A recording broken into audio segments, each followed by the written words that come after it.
It's the year 1907. A young man with a dream of becoming an artist attempted to apply to an art school, but he was rejected.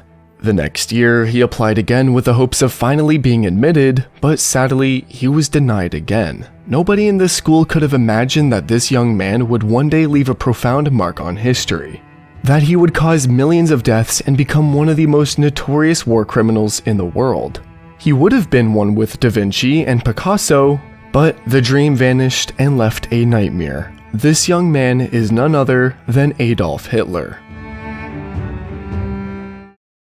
April 20th, 1889. Braunau am Inn, a quiet border town nestled between Austria and Germany, where customs officers checked papers and merchants crossed bridges between two worlds.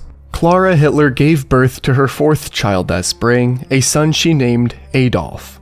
His father, Alois, was a customs official who had clawed his way up from illegitimacy and poverty to middle-class respectability.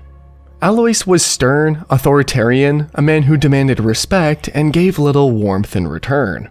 The Hitler household was not a happy one. Alois drank heavily and disciplined his children with an iron hand.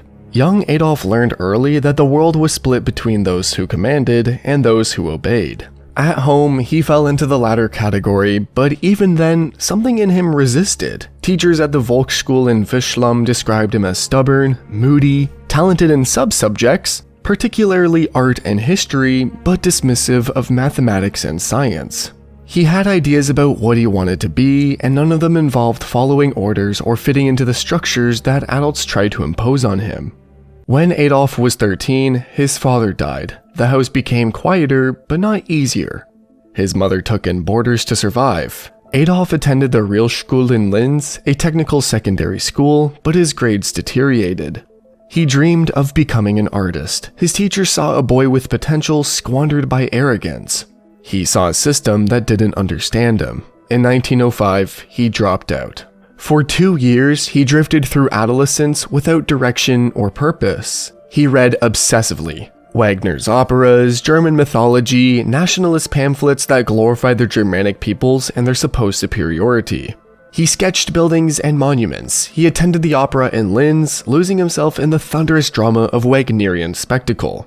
He lived in a fantasy where he was destined for greatness, but did nothing concrete to earn it. His mother supported him financially and emotionally, even as her health began to fail, even as neighbors whispered about the idle young man who refused to work. In 1907, Adolf Hitler left for Vienna. He was 18, carrying a portfolio of drawings and a certainty that the Academy of Fine Arts would recognize his genius.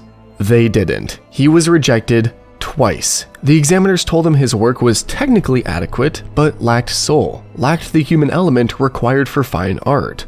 They suggested architecture instead. He never applied to an architecture school. He never returned to the academy. He simply stayed in Vienna.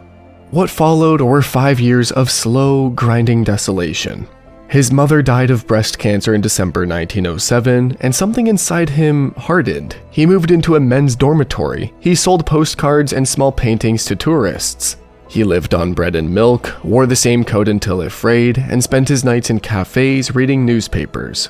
Vienna was a cosmopolitan city filled with immigrants, Jews, liberals, socialists, all the people he began to blame for his failures.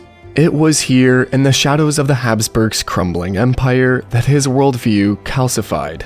He absorbed the rhetoric of pan-German nationalists who believed Austria should unite with Germany. He read pamphlets blaming Jewish financiers for economic woes. He watched the city's diversity with contempt. He felt invisible, rejected, humiliated. And in that humiliation, he found a target. By 1913, he had had enough of Vienna. He moved to Munich, partly to escape Austrian military conscription, partly because he felt a deeper kinship with Germany than with the multi-ethnic Austro-Hungarian Empire. When war erupted across Europe in August 1914, he volunteered immediately, not for Austria, the country of his birth, but for Germany, the nation he saw as his spiritual homeland. World War I gave Adolf Hitler purpose. He was assigned to the 16th Bavarian Reserve Regiment and served as a dispatch runner, carrying messages between command posts and the front lines. It was dangerous work. He was gassed in 1918, he was wounded by shrapnel in 1916, but he never rose above the rank of corporal. His superiors thought him odd, too intense, lacking leadership qualities.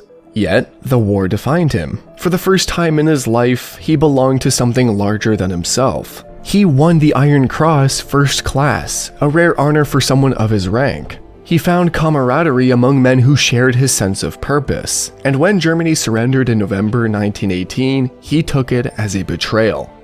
He was in a hospital recovering from temporary blindness caused by a British gas attack when the armistice was announced. According to his own account, he wept uncontrollably, stumbling back into his bed in anguish. The Germany he had served, the Germany he believed was winning the war, had simply given up. The Treaty of Versailles that followed carved up German territory, imposed crushing reparations, and placed sole blame for the war on Germany and its allies. To Hitler and millions of Germans, it was humiliation designed to keep Germany weak and subservient forever. The myth of the stab in the back took hold rapidly in post-war Germany. According to this narrative, the German military hadn't been defeated on the battlefield, but had been betrayed by politicians, communists, and Jews on the home front who signed the armistice while German soldiers still fought bravely. The myth was false. Germany's military situation in 1918 was hopeless. But it provided a psychologically satisfying explanation for a defeat too painful to accept. Hitler believed it completely. In 1919, the German army sent Hitler to investigate a small political group in Munich called the German Workers' Party. Instead of reporting on them, he joined them. He discovered he had a gift. He could speak, not with elegance, but with raw, volcanic emotion.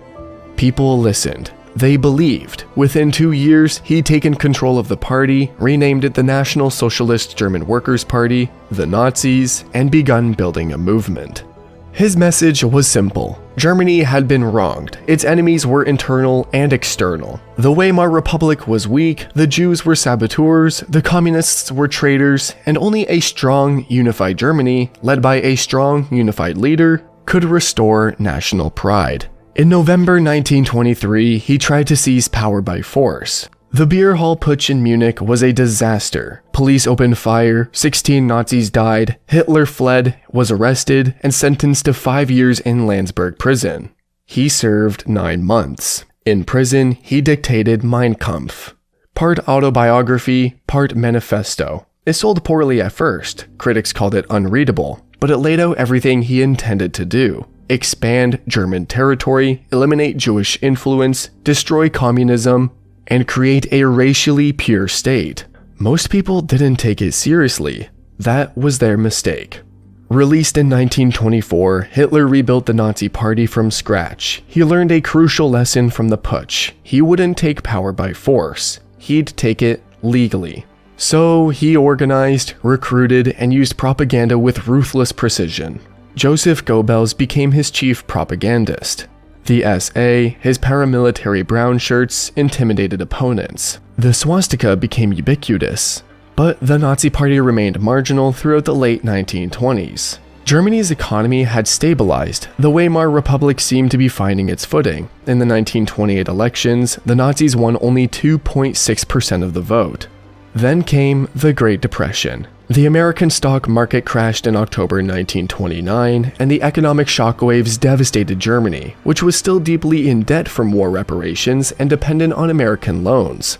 By 1932, 6 million Germans were unemployed. Families lost their savings. The middle class, which had already been decimated by hyperinflation in the early 1920s, faced ruin again.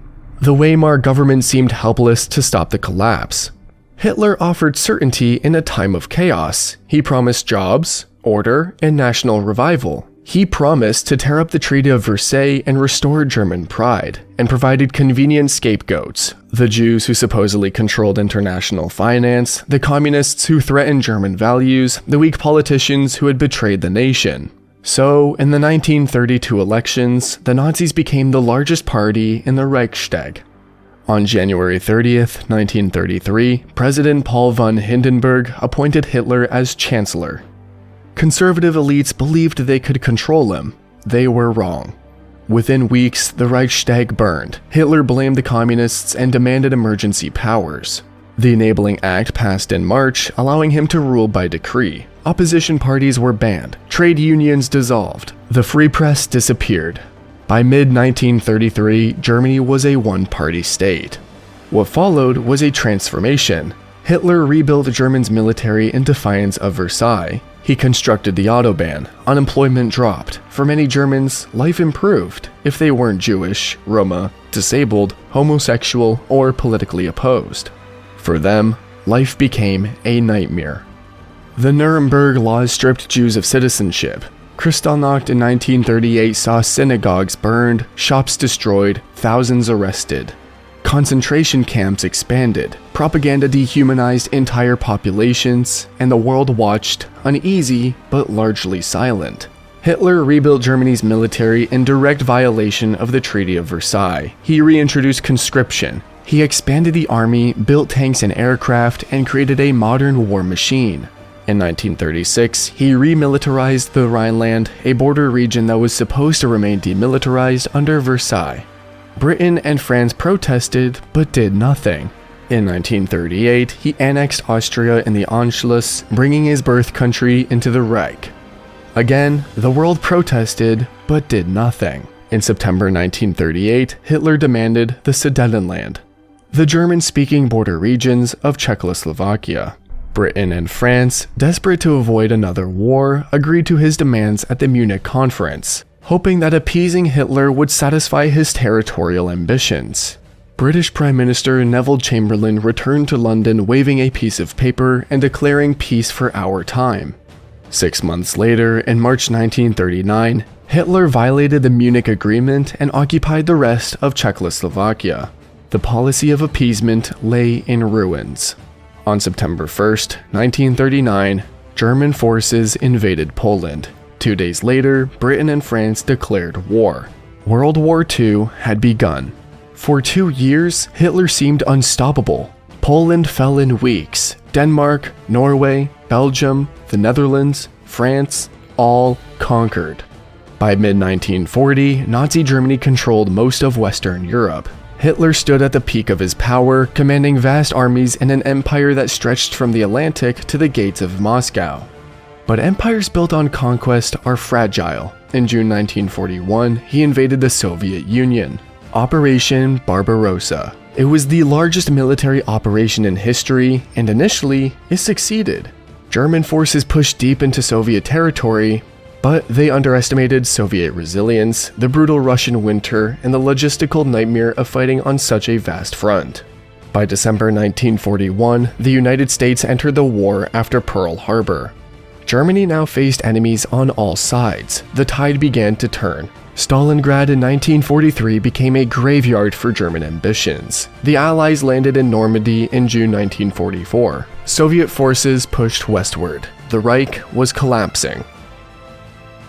By early 1945, Adolf Hitler was a physical and psychological wreck. He rarely appeared in public. His hands trembled constantly, possibly from Parkinson's disease, possibly from the cocktail of drugs his personal physician, Dr. Theodor Morell, injected into him daily. Amphetamines, barbiturates, hormones, and other substances that kept him functional but increasingly detached from reality. He had aged decades in a few years. His once piercing gaze had become glassy and unfocused. In January 1945, he retreated to the Fear Bunker beneath the Reich Chancellery in Berlin, a claustrophobic concrete tomb 30 feet underground where he would spend his final months. The bunker was damp, dimly lit, and filled with a constant hum of ventilation systems. Hitler's world contracted to a series of cramped rooms and narrow corridors, while above him, Berlin burned under relentless Soviet artillery and air attacks. The man who once commanded nations now commanded ghosts. His orders were ignored or impossible to execute. He screamed at maps, moving armies that no longer existed. He blamed everyone, his generals, the German people, fate itself, but never himself. On April 29, 1945, the Soviet forces blocks away, Hitler married his longtime companion, Eva Braun. The ceremony was brief, almost surreal. Hours later, he dictated his final political testament, still raging against Jews and communists, still convinced history would vindicate him. April 30th, 1945. Soviet shells were falling on the Reich Chancellery. Soviet soldiers were less than a mile away. Around 3:30 in the afternoon, Adolf Hitler and Eva Braun retreated to his private study. She swallowed a cyanide capsule. He bit down on another two and simultaneously shot himself in the right temple with his Walther PPK pistol. The bodies were carried up the concrete stairs by SS guards, laid in a shell crater in the Reich Chancellery garden, doused with gasoline, and set ablaze while artillery fire rained down around them. Germany surrendered a week later. 70 million people died in World War II. Entire cities vanished. The Holocaust murdered 6 million Jews and millions of others deemed unworthy of life. Roma, disabled people, political opponents, homosexuals, prisoners of war. The world he tried to build lasted 12 years. The scars he left remain.